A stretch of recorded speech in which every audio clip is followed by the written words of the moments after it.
Bueno, la clase es de estenosis mitral, ¿sí? Lo ideal hubiera sido darla antes que insuficiencia.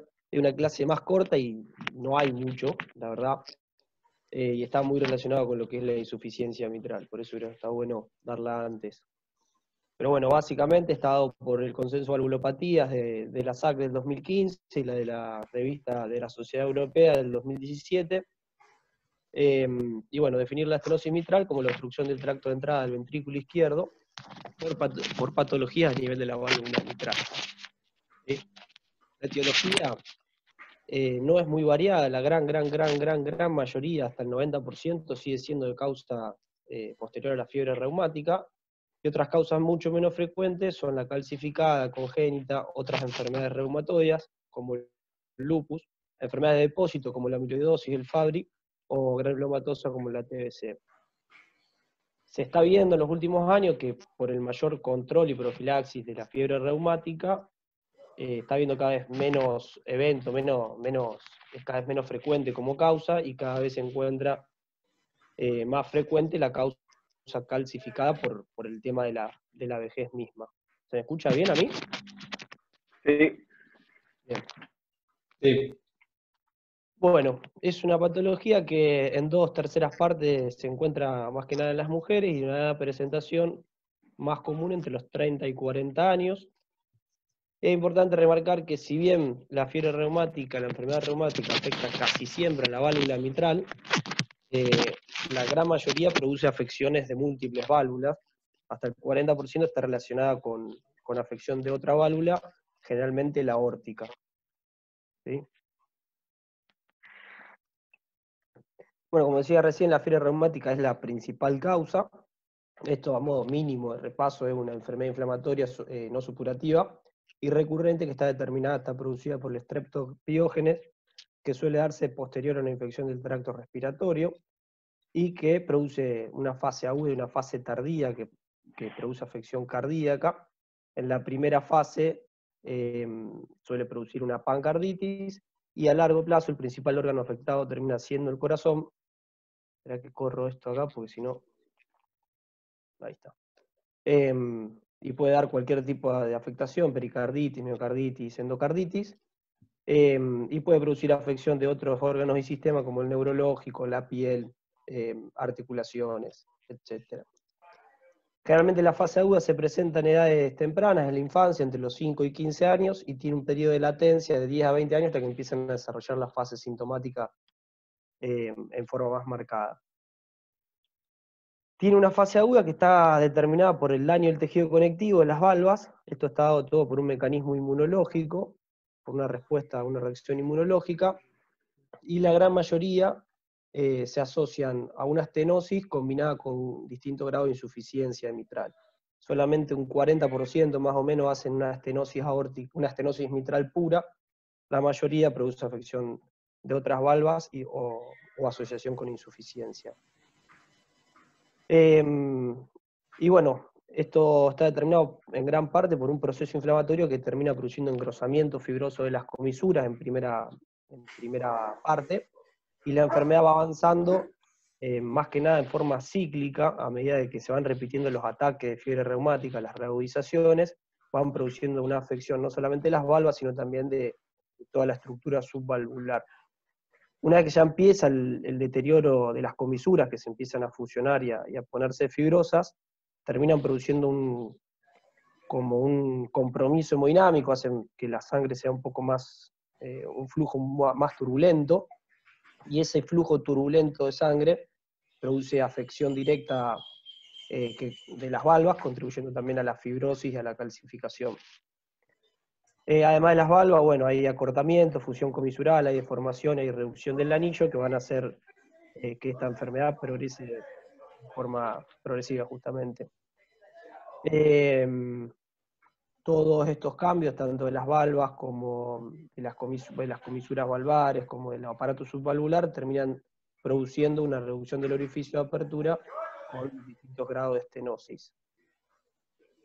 El área valvular normal es de 4 a 6 centímetros cuadrados, una estenosis ligera es de 1,5 a 2 centímetros, moderada menos de 1,5 pero mayor a 1, la estenosis severa menos de 1 centímetro cuadrado. Esta reducción progresiva del orificio va a determinar un aumento de las presiones a nivel de la aurícula, un aumento de lo que es el gradiente aurículo-ventricular, y todas estas presiones se van traduciendo en forma retrógrada hacia la circulación pulmonar, y en un grado más avanzado, más tardío, flexión de ventrículo derecho, aurícula derecha, y dando afección de válvulas derechas y estados clínicos de insuficiencia cardíaca derecha. El gradiente de presión auriculoventricular va a depender directamente del volumen minuto e inversamente de la duración de la diástole y del área valvular. ¿Sí? Esto es un poco la fisiología de la estenosis, que determina también el porqué del tratamiento posterior. ¿Sí? Entonces, es dependiente directamente del volumen minuto e inversamente de la duración de la diástole y del área valvular. ¿Sí? Este es un gráfico donde demuestra que las presiones aumentadas a nivel de la aurícula izquierda terminan repercutiendo indefectiblemente en la circulación pulmonar, aumentando la presión venocapilar pulmonar, y termina produciendo hipertensión de la arteria pulmonar, afección de cavidades derechas, de ventrículo, válvula tricúspide, aurícula, y los signos de falla cardíaca derecha. ¿Me están escuchando todos bien? Sí. Bien. En cuanto a los síntomas y signos, en cuanto a la clínica, lo más frecuente es la presencia de disnea de esfuerzo, que puede desarrollarse en forma progresiva, crónica, o puede haber como salvas o episodios agudos de edema agudo de pulmón y palpitaciones. Las disneas y las palpitaciones son los dos síntomas más frecuentemente asociados. Las palpitaciones suelen ser más tardío por la presencia de fibrilación auricular, que está muy relacionada con la estenosis mitral. A su vez, esta afección de la circulación venocapilar pulmonar produce ruptura de vasitos, dando hemóptisis, y tienen una frecuencia muy alta de embolias sistémicas. Esta afección auricular, estos aumentos de las presiones a nivel de aurícula, de los tamaños, del volumen, produce mucha rémora, y está muy relacionada con la presencia de FA y obviamente de embolias sistémicas. Muy tardío, producen hipertensión pulmonar con síntomas y signos de hipertensión pulmonar. En cuanto a algunos de los signos, está relacionado con lo que es la fascia mitral, que es una cianosis periférica de ingurgitación yugular. Esta es como la cara típica que proponen, es una cianosis a nivel de nariz, de mejilla, de orejas, que se denomina fascia mitral. Puede hacerse evidente el signo de Dressler y el impulso de la arteria pulmonar. Estos ya son estadios bastante avanzados. Suele estar ausente lo que es el choque de punta por la menor volemia, por la menor cantidad de sangre que tiene el ventrículo izquierdo. Y a la auscultación, bueno, esto lo digo ahora con un grafiquito, existe un primer ruido aumentado, lo que es el chasquido de apertura cuando vence el obstáculo de la propia válvula mitral, y un rolido mesodiastólico con refuerzo presistólico. ¿Sí? Esto está un poquitito mejor explicado acá. Esta auscultación se le denomina ritmo de Durosies, ¿sí? Que está determinado entonces por lo que es el chasquido de apertura, ¿sí? Esto está visto más en el periodo diastólico, comenzando en el segundo ruido. Un chasquido de apertura, un retumbo, que está determinado por un soplo mesodiastólico, se apaga levemente y hay un refuerzo presistólico o una reagudización del soplo telediastólico. La sístole suele estar limpia si es que no está asociado con ninguna otra valvulopatía. ¿Y por qué se determina este ascenso, descenso provisorio y un nuevo aumento, este reforzamiento? Está dado por los dos componentes que tiene el soplo, que es el primero es el soplo mesosistólico, que está determinado posterior al chasquido de apertura, que coincide con la fase de llenado rápido del ventrículo izquierdo, que es una parte pasiva y que está determinado por lo que es el 60-70% del llenado ventricular. Después está la fase lenta de ese llenado ventricular, donde prácticamente representa el 10% del total del llenado, y el reforzamiento presistólico está determinado, reforzamiento presistólico o la parte telediastólica del soplo, está determinado por la fase de llenado rápido activo del ventrículo izquierdo, que está determinado por la patada auricular. ¿Sí? Acá tengo la ocultación de esto. No sé si ustedes lo van a poder escuchar bien, me dirán.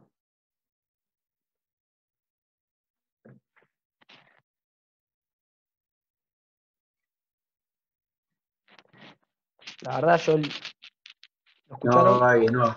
No. No se escucha nada. No se escucha nada. Y no sé cómo hacer para mostrarlo.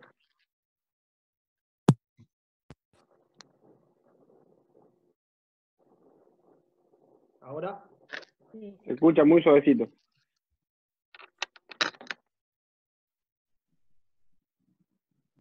Yo igualmente, a pesar de que lo escuché 300.000 veces, lo que es este chasquido de apertura se me hace muy difícil escuchar, pero sí de que el soplo tiene como un vaivén, como que arranca, se apaga y tiene una fase más marcada previo al primer ruido, pero bueno, no sé cómo mostrárselo, no, realmente. Bueno, entonces el ritmo de duro sí es, ¿sí? En cuanto a los estudios complementarios, son los mismos de siempre, y los voy detallando uno por uno. El electrocardiograma se hace en forma rutinaria, y hay muchos signos dependiendo del estadio clínico en el cual se encuentre, pero lo más frecuente es encontrar una sobrecarga auricular izquierda, signos de hipertrofia del ventrículo derecho y FA en los casos más avanzados, la sobrecarga auricular izquierda con la P en doble lomo, sobrecarga de ventrículo derecho, con, bueno, se ve la R en B1, B2, en precordiales derecha, con S marcada en precordiales izquierdas, o la presencia de un ritmo de fibrilación auricular ya en estadios más avanzados. Con respecto a la radiografía de tórax, se hace bien también dependiendo del estadio clínico, pero lo más común es encontrar un agrandamiento de la aurícula izquierda y signos de presión de hipertensión venocapilar. Cuando ya tenemos hipertensión pulmonar, se refuerza el arco pulmonar con agrandamiento del ventrículo derecho, y en casos muy avanzados se observa la calcificación mitral. Esta es la placa. Lo primero entonces en marcarse es el tercer arco, el relieve de la aurícula izquierda, y no sé demasiado, pero hay como hilios congestivos, o bueno, ya lo sabemos bien eso de la hipertensión venocapilar, en los distintos grados evolutivos. Y posteriormente aparece la prominencia de lo que es el arco pulmonar y signos de crecimiento de cavidades derechas. Bueno, y ahí una calcificación mitral avanzada que no vi nunca, la verdad, en la práctica. ¿Sabes cuándo he visto, Gaby? En los ¿Cómo? TAVI, que son pacientes viejos calcificados, a veces se ve la válvula aórtica calcificada y se ve la válvula mitral calcificada. La No por reuma, radioscopía. por radioscopía, no por placa, digamos. Uh-huh. Me parece que el último TAVI que tuvimos se veía la... Sí, me parece que sí. Bueno, sigo avanzando. Otro de los estudios complementarios que se solicita es la ergometría, que más que nada se solicita cuando hay una evaluación dificultosa de la capacidad funcional, donde el interrogatorio no es tan sencillo, o cuando no se puede correlacionar bien lo que son los síntomas con la gravedad de la enfermedad. Es más que nada para estratificar. A veces se solicita para determinar qué tipo de actividades se pueden hacer en la práctica, como que lo vamos a ver después, que es una de las bases del manejo del tratamiento, ¿sí? Las contraindicaciones de una ergometría son las contraindicaciones habituales para el estudio, o que ya tengamos definido el cuadro y no necesitemos estratificarlo. Bien. El ecocardiograma es como el gol estándar, es el estudio más importante para evaluar a la válvula mitral, y esto está dado porque tiene múltiples funciones. Lo más importante para estratificar es la medición del área, nos va a determinar si es leve, moderado o grave, pero también nos sirve para determinar los gradientes transvalvulares y las mediciones de las presiones pulmonares, para ver si esto tiene cierta correlación con los síntomas o no. Puede hacerse el ecocardiograma de esfuerzo, que además nos va a servir para pronóstico. Ahora doy lo que es la respuesta hemodinámica al ejercicio. Sirve para ver la morfología de la válvula y esto va a determinar también, va a ser de suma importancia para lo que es la intervención terapéutica, principalmente lo que es la valvuloplastia, para guiar el tratamiento y para ver cómo quedó.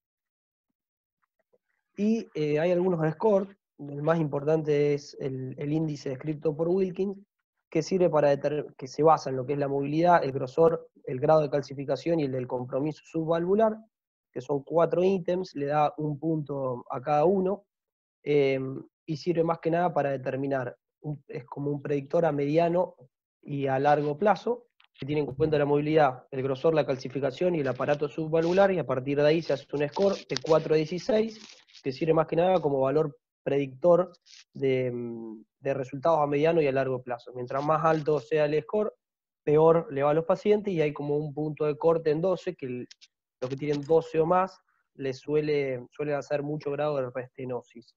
¿Sí? El índice es este, uno por uno no lo voy a escribir, pero tiene en cuenta la movilidad, desde muy móvil hasta movimiento mínimo, el grosor de la valva, de 4 a 5 milímetros a 8 o 10 o más, el grado de calcificación, que se tiene muy en cuenta a la hora de lo que es elegir el tratamiento definitivo. Válvulas muy calcificadas no entran, no clasifican, es una de las contraindicaciones para realizar valvuloplastia, y la afectación o engrosamiento subvalvular, que también, bueno, cada punto habla de que tenga mayor engrosamiento, ¿no? El ET o ecocardiograma transesofágico no se dice mucho, se realiza en aquellos pacientes donde no se tengan imágenes satisfactorias por vía transtorácica, y sí tienen una indicación precisa, única, y que se tiene que hacer a todos los pacientes, que es para descartar trombos intracavitarios previo a la valvuloplastia con balón. Este es otro criterio importantísimo que se tiene en cuenta a la hora de si los pacientes son elegibles a a valvuloplastia percutánea o no. ¿Sí? Los otros dos índices o score que propone la guía es determinar por grupo ecocardiográfico la anatomía, 1, 2 y 3. El 1 es el mejor escenario, el 3 es el peor escenario anatómico, que son valvas que tienen menor grado de flexibilidad, se encuentran más calcificadas y tienen mayor afectación del aparato subvalvular. Y después el EcoScore de Nunes, que también tiene en cuenta 4 variables y determinan un riesgo bajo, intermedio o alto, lo cual está relacionado directamente con el pronóstico a largo plazo. Tiene en cuenta aquellos pacientes que son más graves, el área valvular menos de 1 centímetro, que tengan un desplazamiento máximo menor a 12, que tengan un cociente o con afección subvalvular. Esto es más técnico. ¿Sí? Indicaciones del Doppler transtorácico es para confirmar el diagnóstico de la estenosis mitral, determinar la gravedad, la repercusión hemodinámica, si es factible realizar una valvuloplastia mitral con balón o no, sirve para lo que es el seguimiento de esos pacientes, sintomáticos o asintomáticos, para determinar el éxito o el fracaso de un procedimiento posterior a que se haya realizado, para evaluar si se encuentra en ritmo sinusal o no, y bueno, como guía dentro de los procedimientos. ¿Sí? No se debe realizar en forma rutinaria aquellos que tengan estenosis mitral leve y se encuentren asintomáticos. Y las indicaciones del transesofágico, del ET, esto se le hace a todos, la valvuloplastia, previo a la valvuloplastia con balón, para descartar la presencia de trombos. Y en aquellos pacientes que ya hayan tenido algún episodio embólico y se encuentran en ritmo sinusal, puede ayudar a definir la conducta de la anticoagulación, más que nada para evaluar lo que es el volumen de la aurícula izquierda, que es un criterio de anticoagulación, y para evaluar en forma intraoperatoria o para guiar a los procedimientos en forma intraoperatoria. El eco 3D y la tomografía. El eco 3D es una herramienta alternativa cuando no podamos disponer de buenas ventanas ecocardiográficas o cuando no dispongamos del ETE, y sirve para ver mejor lo que es la fusión de las comisuras. Y la tomografía es únicamente cuando no tengamos disponibilidad. Se observó que tiene buena correlación con la ecografía, pero no es una indicación directa. La evaluación hemodinámica Lo con que, ejercicio. perdón, Gaby, lo que se ha visto también pensé que estaba acá la manito para poder hablar. Lo que se ha visto en el eco trans esofágico, se ha visto humo en la aurícula sin estar en FA. Eso es como un estado como que te predice que va a entrar en FA en cualquier momento el paciente. Humo en la aurícula es que se ve un flujo turbulento como de éxtasis en la aurícula sin realmente estar en FA. Un dato. Sí, y se le dice así la presencia de humo. Bueno, y la evaluación hemodinámica con ejercicio, más que nada sirve para definir algunos casos, algunos cuadros que no se hayan podido definir por la clínica y por los otros estudios, por la ecografía común, por el Doppler, que no se disponga de ergometría, o que incluso la ergometría no sea definitoria, o que no haya correlación entre la clínica y la evidencia que tenemos en el ecocardiograma. Se hace, bueno, con un eco y en ergometría, o rara vez en forma medicamentosa, pero es una alternativa, y se mide principalmente lo que es el gradiente transmitral y la presión sistólica pulmonar. Esto idealmente se hace con ecocardiograma, las presiones y el gradiente se pueden medir también por cateterismo derecho, pero no está recomendado. Y los dos parámetros que más se tienen en cuenta es si existe un aumento del gradiente de 15 a 20 milímetros con respecto al basal, si tiene un gradiente de una presión sistólica pulmonar mayor a 60 por Doppler, o por un cateterismo derecho mayor a 30, nos habla de que la estenosis mitral puede ser causa de los síntomas. Pero esto es como un estudio que puede confundir demasiado, porque además de la estenosis mitral, hay un montón de otros cuadros clínicos que pueden cursar con hipertensión pulmonar y ser la causa. Pero bueno, ante la evidencia de una estenosis mitral significativa, moderada o severa, por un Doppler común, si le hacemos el ejercicio y hay alteraciones del gradiente o aumentan demasiado las presiones capilar pulmonar, la sistólica pulmonar, se le puede atribuir a la estenosis mitral como causa de los síntomas y puede guiar el tratamiento. Como decía recién, la estenosis no es la única causa, y cualquier otra enfermedad parenquimatosa o obstructiva pulmonar, enfermedad vascular pulmonar intrínseca, TEP, enfermedad veno-oclusiva pulmonar, presión auricular izquierda elevada por disfunción sistólica o diastólica del ventrículo izquierdo, es decir, cualquiera de las causas de hipertensión pulmonar podrían dar estos gradientes y estas presiones pulmonares. Pero bueno. Te hago una consulta, Gaby. Sí. Pero en este caso, el Doppler el Doppler de esfuerzo asociado a síntomas y este aumento de presiones, ¿no te pone como indicación de valvuloplastia directamente? Claro, eso es lo que Bien.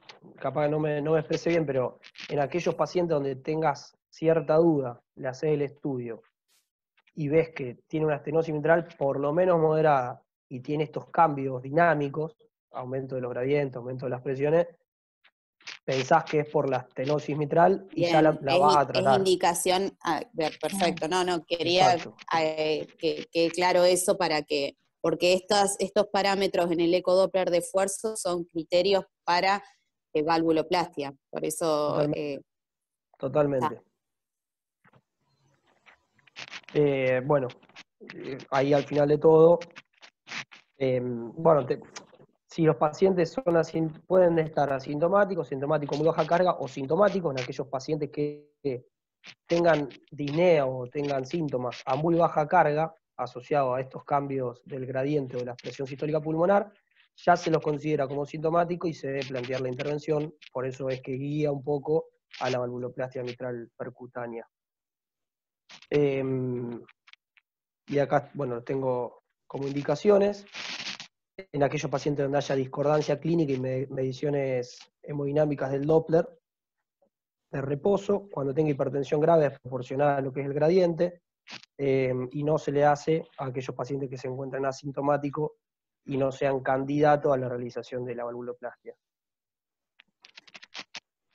El cateterismo cardíaco te lo da como en forma global, cateterismo, no te lo divide en derecho e izquierdo, cateterismo, sirve para evaluar la anatomía coronaria, para estudiar a la patología valvular cuando haya duda y no pueda ser determinado por métodos no invasivos, el Doppler previo, y a su vez es la técnica que permite practicar la valvuloplastia percutánea.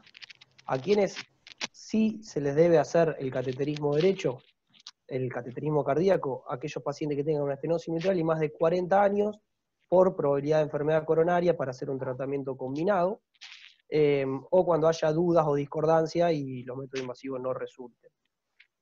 No se debe realizar en los pacientes que tengan una clínica o se encuentren hemodinámicamente inestables, cuando estén descompensados, en aquellos pacientes menores de 40 años que no tengan indicación o que no se tenga una sospecha de enfermedad coronaria, en aquellos pacientes que tengan un cateterismo dentro del año previo y de rutina, esto no se realiza. Y bueno, ya guiando un poco el tema del tratamiento, tiene distintos objetivos. Lo más importante es disminuir los síntomas y evitar la repercusión del aumento de las presiones derechas, o sea, de la aurícula izquierda sobre la circulación pulmonar, sabiendo que por más tratamiento médico que se imponga, que se empiece a realizar, no causa regresión de los síntomas de la enfermedad anatómica, no causa regresión de la enfermedad anatómica ni retrasa la progresión, pero produce alivio sintomático. Esto está determinado por las medidas higiénico-dietéticas, la prevención de las embolias, el manejo de la FA, prevención de la endocarditis infecciosa, la profilaxis de la fiebre reumática y el tratamiento farmacológico de las complicaciones. Entonces, evitar grandes alteraciones de la ulemia, restricción salina, tratar causas secundarias de taquicardia, anemia, infección, o de que causen aumento del volumen minuto como el hipertiroidismo, y la profilaxis endocarditis infecciosa. Esto lo fui a buscar, esto no es que te divide puntualmente la estenosis mitral, pero me pareció interesante para ver cuáles son las valvulopatías que se deberían tener en cuenta para la profilaxis de endocarditis, y serían prácticamente todas las cardiopatías congénitas, excepto la CIA y la CIB, que estén resueltas y no tengan efectos residuales, todo lo que es adquirido, todo lo que es reumático, la miohipertrófica, el prolapso de válvula mitral asociado a insuficiencia, y el trasplante cardíaco son indicación de profilaxis de endocarditis infecciosa. ¿Sí? ¿A qué procedimientos? A los procedimientos que tengan probabilidad de producir bacteriemia. Están los odontológicos, los del tracto respiratorio, los del tubo digestivo y los genitourinarios. Te determina uno por uno cuáles son ellos.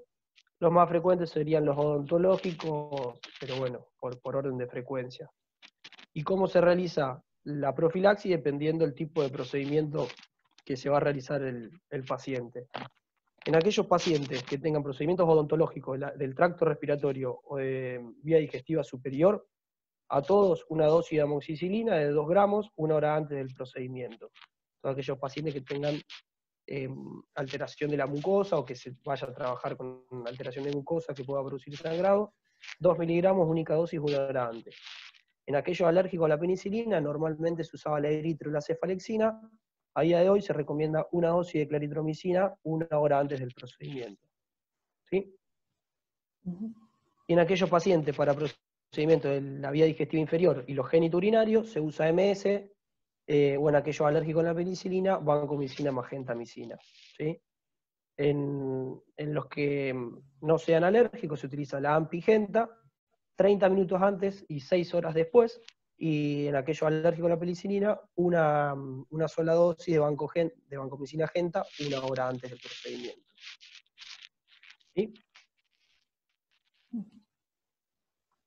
Bueno, después está la profilaxis de fiebre reumática, recordando que es la principal causa, y esto va a estar determinado por si tuvo afección, si tuvo carditis y lesión residual, si tuvo carditis pero sin lesión residual, y si no tuvo carditis. Aquellos pacientes que sí la tuvieron y tuvieron una lesión residual, se realiza la profilaxis hasta los 40 años o 10 años posteriores al último episodio de fiebre reumática. Los episodios de fiebre reumática, determinados por los criterios de Young, que no iba a la clase, pero sería o hasta los 40 o hasta 10 años posterior al último episodio de reagudización de fiebre reumática, lo que sea más prolongado.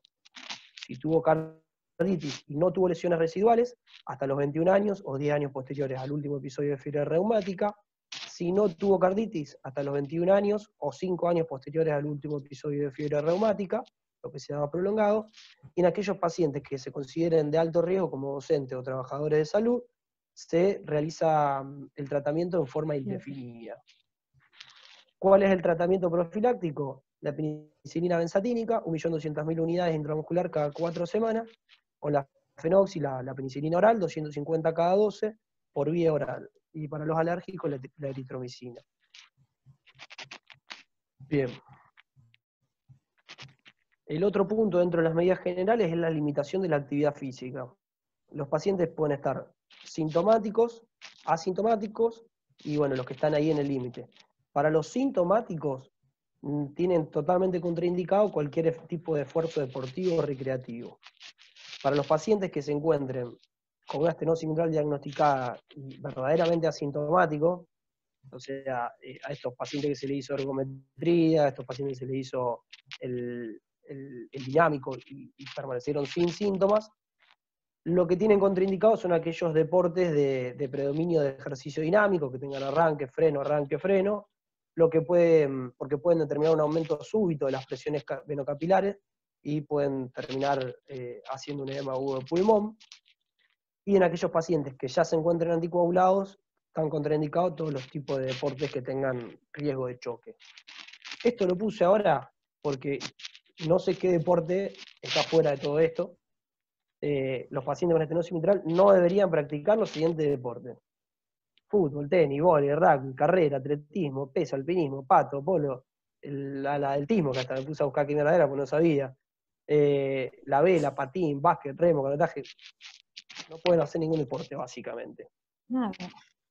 A pesar de todo esto, la recomendación, todo esto es clase C, la recomendación es que cada médico determine el grado de estenosis que tiene, la respuesta fisiológica, hemodinámica al esfuerzo, y que sea una decisión conjunta entre el médico y el paciente de qué actividad puede realizar o no.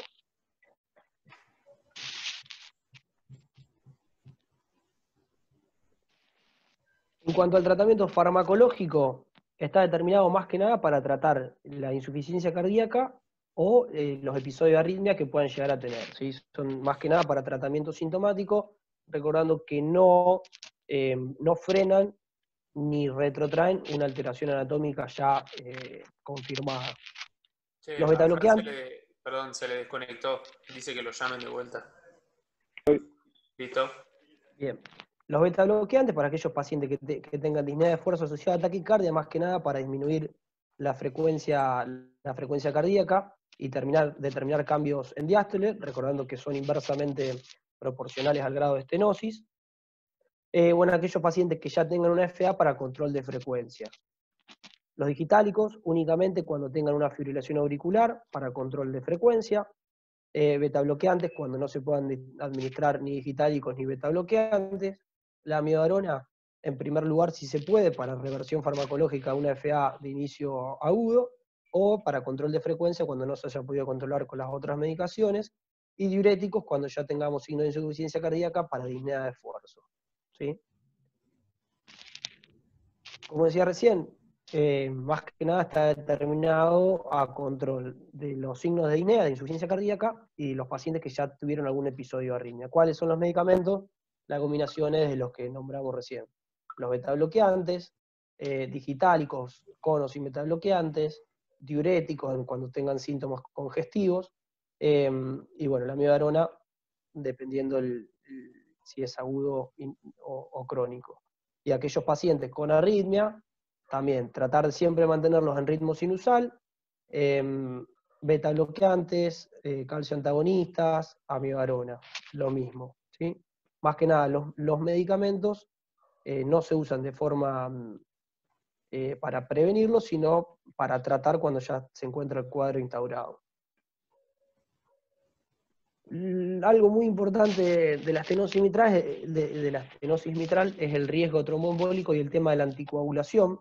los pacientes que ya tuvieron un episodio de FA asociado a estenosis mitral, siempre deben quedar anticoagulados con anticoagulantes orales, porque el riesgo de evento tromboembólico, principalmente ACV, aumenta hasta 15 veces en comparación con un normal.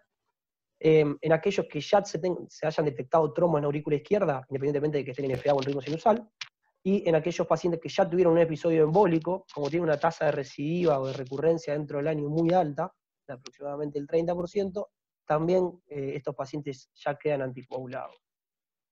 Claro. Y muestra paroxística y estenosis mitral, lo anticoagulás ya en el primer episodio. Ya queda anticoagulado. Y justamente... ¿Cómo? Eso te decía. No. FA con estenosis mitral. FA paroxística. Hay como una aclaración de que cuadros clínicos que por ahí en otra entidad, en otra patología, esperás a ver la evolución, acá ya directamente lo anticoagulás. ¿Se está escuchando, Gabriel, en algún parlante o algo por el estilo? Qué voz sexy que tengo, pero bueno, independientemente. Incluso se plantea el tema anticoagular cuando ya tenga más de 50 milímetros de dilatación de la aurícula izquierda. Independientemente de que estén en ritmo sinusal y que no hayan tenido ningún episodio. Pero bueno, esto ya es clase 2, no es lo mismo, no es el mismo nivel de indicación, pero generalmente estos pacientes terminan anticoagulados. El RIN deseado es entre 2 y 3, y en aquellos pacientes que ya hayan tenido criterio de anticoagulación y a pesar de esto ya tuvieron un nuevo episodio embólico, se le agrega aspirina o se aumenta el rango de anticoagulación a un RIN de 2,5 a 3,5. ¿Sí? Aquellos pacientes que ya tuvieron, esto es una aclaración que es igual a todos los cuadros, un paciente que ya tuvieron un evento de ACV de origen cardioembólico y que tengan criterio de anticoagulación, se debe esperar hasta 2 a 3 semanas a posterior a iniciarlo por el riesgo de transformación hemorrágica que tenga. Mientras tanto, se aconseja repetir la tomografía previo a iniciar el tratamiento anticoagulante y hasta ese entonces se puede indicar aspirina. La dosis recomendada de aspirina es de 325 miligramos. Esto igualmente es 2B, pero bueno, para remarcar que muchas veces nosotros damos, nosotros no, pero se da 100, a veces se da 200, lo único que encontré ahí que dice 325. Debe haber algunos trabajos más nuevos y por eso los neurólogos usan otra dosis, pero bueno, en caso de la estenosis mitral, por lo menos te recomienda 325. El tema de los tratamientos definitivos, la valvuloplastia mitral, la comisurotomía y la cirugía de recambio. La valvuloplastia mitral por vía percutánea es el método de elección actualmente, que reemplazó a la cirugía. Mejora, tiene un gran efecto y una gran eficacia. Tiene una eficacia de hasta el 80% para mejorar calidad de vida, variables clínicas y hemodinámicas en los pacientes que ya fueron tratados. Se considera exitosa cuando hayan tenido más de 1,5, cuando hayamos logrado aumentar el área hasta un mínimo de 1,5 centímetros cuadrados, es decir, que ya la llevamos a una estenosis mitral leve, y la idea es aumentar el área valvular, disminuir el gradiente transmitral, mejorar el volumen minuto y hacer disminuir las presiones aurícula izquierda, indefectiblemente lo que es la circulación pulmonar. Contraindicaciones para este procedimiento. Aquellos pacientes que independientemente de los síntomas tengan una área valvular mitral mayor a 1,5, es decir, que sea leves, que tengan trombos en la aurícula izquierda, que tengan una insuficiencia mitral asociada, o que tengan una calcificación muy grave. Obviamente que enfermedades concomitantes de otras válvulas o que tengan enfermedad coronaria grave ya son criterios de cirugía combinada. Bien. La presencia de trombo, ¿viste? Yo les comentaba que siempre se debe realizar el ET previo a la realización de una valvuloplastia. Si en este estudio previo a la valvuloplastia se encontró un trombo, se debe anticoagular por 2 meses, repetir un nuevo estudio. Si en ese estudio sigue estando el trombo, ya directamente es una contraindicación absoluta, ya no son más candidatos a recibir este tipo de tratamiento y se deben derivar a los pacientes para tratamiento definitivo quirúrgico. ¿Cuáles son las complicaciones? Tiene una mortalidad del 0,5 a 5%, una embolia del 0,5 a 5%, son frecuentes, y que queden con un grado de insuficiencia mitral de un 1 a un 10%. La comunicación interauricular es por lejos lo más frecuente porque de hecho la vía de ingreso es a partir transeptal. Generalmente quedan con una comunicación interauricular mínima que no tiene repercusión hemodinámica y que solo en el 1% de los casos se transforma en algo significativo. En un estudio que se hizo, realmente le fue muy bien a la valvuloplastia mitral. A 4 años del procedimiento, el 85% de los pacientes persistían asintomáticos y tienen una tasa de restenosis del 30% a los 4 años, ¿sí? Definido como un área menor a 1,5, es decir, que ya dejan de ser leve. Pero bueno, bastante bien le fue. Y en un estudio a 20 años posterior a la valvuloplastia, el casi 40% de los pacientes tienen una sobrevida libre de reintervenciones y un 45% evitó de forma definitiva la cirugía valvular mitral. O sea que le fue bastante bien. A ver, acá tengo algunos videos. Valvuloplastia con balón. A ver.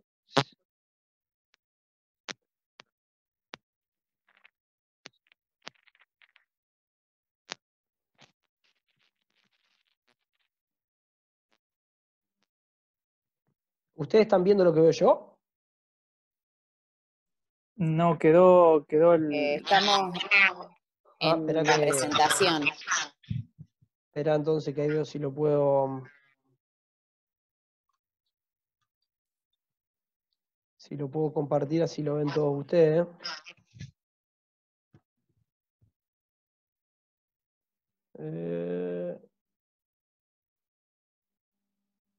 Por hemodinamia, por vía femoral, vena cava inferior, aurícula derecha, aurícula izquierda, y aurícula izquierda, válvula mitral. ¿Sí? Ahí se infla un balón. Puede utilizarse técnica de un balón o de 2 balones, y se va inflando hasta que desaparezca, hasta que se observe una disminución del gradiente transmitral. Por eso es tan importante el procedimiento guiado por ecografía, ¿sí? Para evaluar y guiar respuestas. Igualmente por cateterismo también se pueden medir los gradientes, pero bueno, es un poco más complicado. ¿Sí? ¿Ahí me están escuchando? Sí, dale. Perfecto. Sí. Bueno, la cirugía cardíaca lo que se realiza es la comisurotomía. Recordemos que lo primero que se produce es la fusión de las comisuras, que van disminuyendo lo que es el área valvular. Por lo tanto, una comisurotomía directa puede solucionar el problema. Consiste en seccionar las comisuras bajo visión directa, sin tocar directamente el anillo. Eso sería lo ideal. Y la complejidad del procedimiento, que es lo que sucede en la gran mayoría de los casos, que no es que tiene una fusión de las comisuras y nada más, sino que tiene una afección de todo el aparato subvalvular, que ya tiene alteración de las cuerdas tendinosas, de que está todo fibrótico, y no es tan sencillo y tan limpio hacer una comisurotomía. Para estos pacientes, cuando se intenta la comisurotomía y no es exitosa, se debe frenar y hacer un reemplazo por prótesis mecánica o biológica, y tiene una mortalidad que es bastante más alta, cerca del 8%, en la guía europea. En el único estudio que se hizo acá en CONAREC hubo 170 estudios y tenía una mortalidad mayor al 10%, con una tasa de 40% de complicaciones mayores, principalmente de eventos cardioembólicos. Por ende, no es una cirugía tan sencilla. Y bueno, ¿cuáles son las indicaciones de la comisurotomía percutánea? Está indicada para pacientes sintomáticos, sin características favorables para este procedimiento. Está indicada para todo paciente sintomático con contraindicaciones o que tengan un alto riesgo quirúrgico. Y la cirugía de la válvula mitral está indicada para pacientes sintomáticos que no sean candidatos a lo percutáneo. Lo importante de lo percutáneo son las contraindicaciones, que son las mismas que les nombraba antes. el área valvular mitral más de 1,5, que tenga trombos, insuficiencia mitral mayor que leve, es decir, moderada o grave, calcificación de jerarquía, ausencia de fusión comisural, valvulopatía aórtica grave concomitante o cirugía de revascularización miocárdica. Marcar entonces que se divide en lo asintomático, sintomático y en aquellos pacientes que ya tuvieron una embolia. Los pacientes ya tuvieron un episodio de embolia o embolia sistémica recurrente, ya directamente son elegibles a la cirugía. En los asintomáticos, si un asintomático con estenosis leve, se lo controla en forma anual, y en aquellos que tengan una estenosis moderada o grave, se evalúa la presencia o el desarrollo de síntomas en el transcurso de la enfermedad, y la factibilidad de una valvuloplastia si es que alguno de los estudios le da alterado, como por ejemplo la presencia de una hipertensión pulmonar severa en un estudio dinámico al ejercicio. En aquellos pacientes sintomáticos se lo divide en tratamiento médico a todos y la evaluación de la respuesta según el estadio de clase funcional. En los que tengan una buena clase funcional, que recién desarrollen síntomas a grandes o moderados esfuerzos, se evalúa el tipo de estenosis que tenga, si es leve o moderado o grave, y los estudios dinámicos para determinar si en los controles anuales o requieren algún tratamiento definitivo. En aquellos pacientes con estenosis moderada o grave, que sean elegibles para angioplastia, se prefiere la angioplastia. En aquellos pacientes que tengan contraindicación se determina la cirugía, y en aquellos pacientes que tengan clase funcional 3-4 no cambia demasiado, se hace la prueba del ejercicio y se determina si son de gravedad o no. Si no son pacientes de extrema gravedad, se puede controlarlos o plantear el tratamiento de la valvuloplastia, y si le da todo alterado, se determina el riesgo quirúrgico. Si el riesgo quirúrgico es bajo, se opera, y si el riesgo quirúrgico es muy alto, y se puede realizar valvuloplastia, y si no da para ninguno de los dos, lamentablemente tratamiento médico. No hay mucho más que esto. Muchas gracias. Excelente. Muy bueno. Bueno.